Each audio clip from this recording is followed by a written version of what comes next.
Kagulat World. May mga atleta na nananalo ng laban. May mga atleta ring nananalo ng puso ng mga tao. Pero si Alexandra Ayala, pareho niyang ginagawa ngayon sa Birmingham. Habang papalapit ang Wimbledon, lalong umiinit ang pangalan ng Pinay tennis sensation na kasalukuyang nasa quarterfinals ng Lexus Birmingham Open. At hindi lang simpleng quarterfinal appearance ito. Bilang top seed ng torneo, dala niya ang bigat ng expectations. Pero sa halip na matinag, lalo pa siyang lumalakas. Sa unang laban, halos walang awa niyang dinumina si Priscilla Hon sa score na 6-0, 6-2. Ngunit ang tunay na pagsubok ay dumating laban kay Alina Tsareva. Matapos kunin ang first set, nahulog si Alex sa alanganing sitwasyon sa second set. Down 2-5, may momentum na ang kalaban.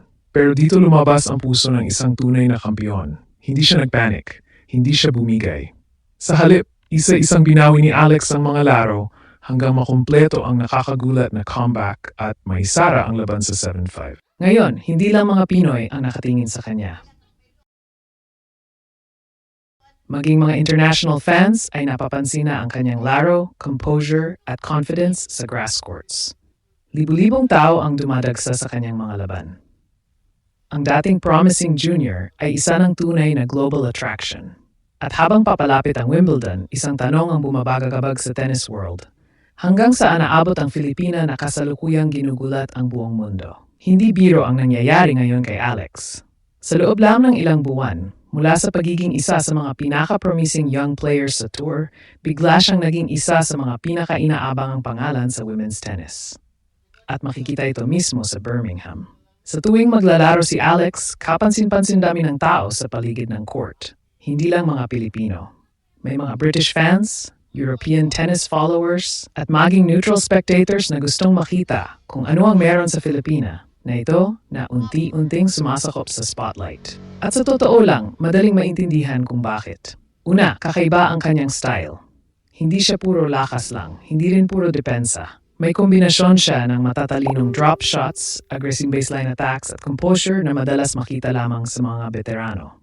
Kapag nanonood ka ng laban ni Alex, hindi ka basta nanonood ng tennis. Parang may kwento bawat rally. May tension, may strategy, may drama. At iyon mismo ang nakita laban kay Alina Tsareva. Matapos dominahin ang unang set sa 6-2, kontrolado na ni Alex ang laban. Ngunit biglang lumaban ang Russian. Unti-unting nabaligtad ang momentum hanggang sa makita ang scoreboard na 5-2 pabor kay Tsareva sa second set. Dito madalas bumabagsak ang maraming batang manlalaro. Kapag nawala ang momentum, sumasabay ang kaba. Kapag lumalapit ang pressure, sumasabay ang pagkakamali. Pero hindi si Alex, parang may switch na biglang nag-on. Mas naging agresibo siya sa returns. Mas naging matapang sa baseline exchanges, mas naging kalmado sa crucial points. At isa-isa niyang binura ang lamang ng kalaban. Habang lumalalim ang set, makikita sa katawan ni Tsareva ang frustration. Samantalang si Alex, mas lalong nagiging kumpiyansa. Parang isang bagyong dahan-dahang lumalakas habang papalapit sa lupa. At nang makuha niya ang 5 sunod na games para manalo ng 7-5, halos naramdaman ng buong crowd na may special na nangyari. Hindi lang iyon comeback. Hindi lang iyon quarterfinal ticket. Iyon ay statement. Statement na ang Filipina na ito ay hindi na simpleng prospect. Hindi na siya future star. Isa na siyang star sa kasalukuyan. At habang lumalapit ang Wimbledon, lalong dumarami ang naniniwalang hindi lang Birmingham ang kanyang kayang gulatin, pati ang buong tennis world mismo. At dito na lalong nagiging special ang kuwento ni Alex. Dahil ang nakita natin ngayon sa Birmingham ay hindi bunga ng swerte. Hindi ito overnight success. Hindi ito isang viral moment na biglang sumikat at mawawala rin agad. Ang nakikita natin ay resulta ng maraming taon ng sakripisyo, pagod at paniniwala sa isang pangarap na para sa marami ay halos imposibleng maabot.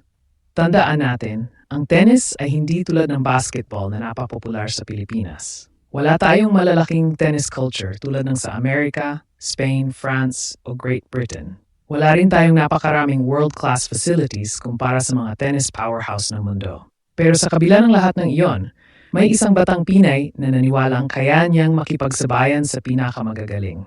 At ngayon, pinatutunayan niyang tama siya. Sa bawat laban ni Alex, parang dala niya ang buong bandila ng Pilipinas sa kanyang balikat. Hindi lang dahil siya ang highest-ranked Filipina tennis player sa kasaysayan. Hindi lang dahil nasa elite level na siya ng professional tennis,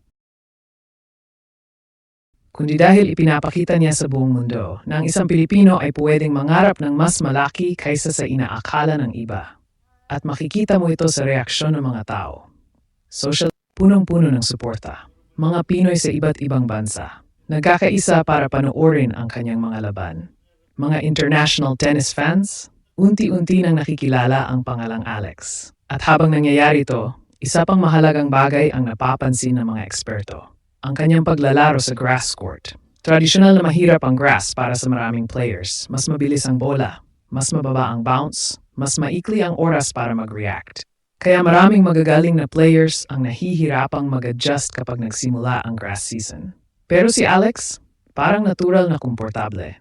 Parang may espesyal na koneksyon siya sa ibabaw na ito. Ang kanyang movement ay mas fluid. Ang kanyang drop shots ay mas epektibo. At ang kanyang agresibong estilo ay lalong nagiging mapanganib. Kaya hindi nakapagtataka kung bakit maraming fans ang nagsabing maaring ito ang pinakamagandang pagkakataon ni Alex upang gumawa ng malaking ingay bago ang Wimbledon. At isipin ninyo ito, quarterfinals pa lang ito. Hindi pa ito Grand Slam. Hindi pa ito pinakamalaking torneo ng taon. Pero ganito na kalaki ang atensyon na natatanggap niya. Paano pa kaya kapag dumating ang Wimbledon? Paano kung makakuha siya ng malaking upset laban sa isa sa mga biggest names sa women's tennis? Paano kung makarating siya sa second week? Paano kung tuluyan niyang mabasag ang mga limitasyong matagal nang inilalagay sa mga manlalaro mula sa Southeast Asia? Iyan ang dahilan kung bakit napakaraming tao ang nakatutok ngayon sa kanya. Hindi lang sila nanood ng isang tennis player. Naniniwala sila na saksi sila sa pagsilang ng isang bagong global sports icon. Isang Filipina, isang underdog, isang atleta na hindi natatakot mangarap.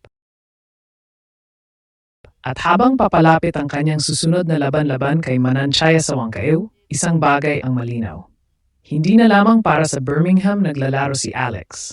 Naglalaro siya para sa kasaysayan at habang patuloy na umaalingaw-ngaw ang sigawan ng mga fans sa Birmingham, isang bagay ang malinaw. Si Alex ay hindi na basta future ng Philippine tennis. Siya na ang kasalukuyan. Mula sa dominanting panalo, sa nakakabilib na comeback, hanggang sa pagiging top seed na pinipilahan ng mga manonood, bawat hakbang niya ay nagiging bahagi ng kasaysayan. Hindi lamang siya nananalo ng mga laban, binabago niya ang tingin ng mundo sa mga atletang Pilipino. At habang papalapit ang Wimbledon, lalong tumitindi ang pananabik ng milyon-milyong Pinoy. Dahil ang pinapanood natin ngayon ay hindi lang ang isang magandang tournament run. Ito na ang simula ng isang alamat. Isang Filipina na handang sakupin ang tennis world at patuloy na gumulat sa buong mundo.